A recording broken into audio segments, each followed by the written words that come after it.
Okay, what were the golden years?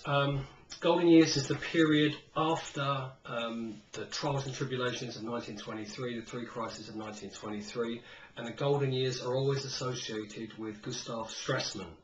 Stresemann was briefly, very briefly, for one period of 1 year, the Chancellor of Germany, or the Prime Minister of Germany, and he manages to bring the hyperinflation under control. As we know, he scraps the currency, introduces a new currency, the Rentenmark, and deals with that crisis. And for the next 5 years, he is the leading light in the German government and will lead Germany back into recovery and into some form of prosperity. Okay, what happens during the golden years? First and foremost, he helps negotiate, or is involved with setting up a series of loans from the Americans to the Germans. And this series of loans is called the Dawes Plan.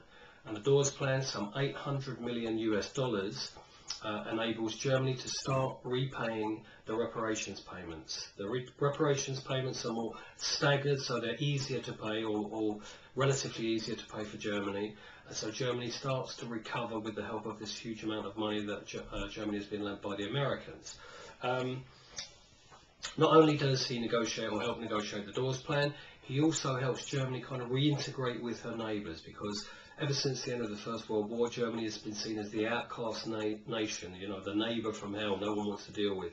But during this golden years period, he helps reintegrate Germany into the kind of international community. How does he do this? Okay, he negotiates the Dawes Plan, which gives Germany lots of money to start refinancing their economy, or re-establishing their economy.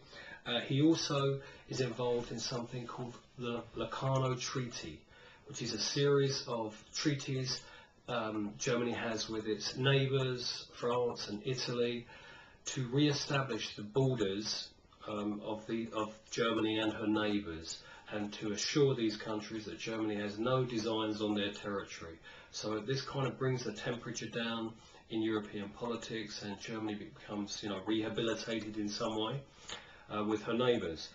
Also, in 1926, Germany is allowed to join the League of Nations. This is an organisation that's been set up after the First World War to try and maintain the peace. Germany originally wasn't allowed to enter, but by 1926 she's seen as a country that people can do business with. So another achievement of Stresemann, who is, for the bulk of the Golden Years period, the Foreign Secretary of Germany. Not the Chancellor, he's Chancellor just for that brief period in 1923. For the rest of this Golden Years period, he's the Foreign Secretary, negotiating with other countries. So in 1926, Germany is allowed back into the League of Nations, a kind of United Nations at the time, to try and solve problems by negotiation rather than by aggression or war.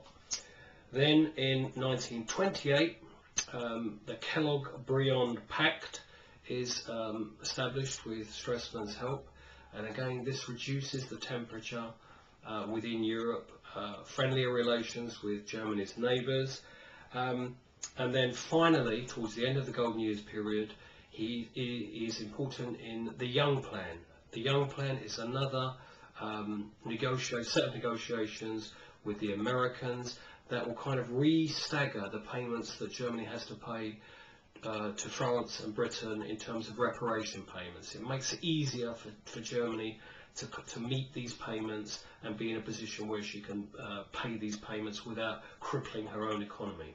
So, to recap, Golden Years from 1924 to 1929, brought to a close, of course, in 1929 by the Wall Street crash, also brought to a close in a way by Stresemann's death in 1929. What do we have to remember? Okay, here we go, Golden Years. We always associate the period with Stresemann. He is Chancellor and then Foreign Secretary throughout the period. First thing he does, he ends hyperinflation, brings in the Rentenmark, scraps the old currency. This will later become the Reichsmark. He's heavily involved in the Dawes Plan, which gives American loans to Germany, which is what the prosperity is based upon, American money. He negotiates the Locarno treaties with Germany's neighbours.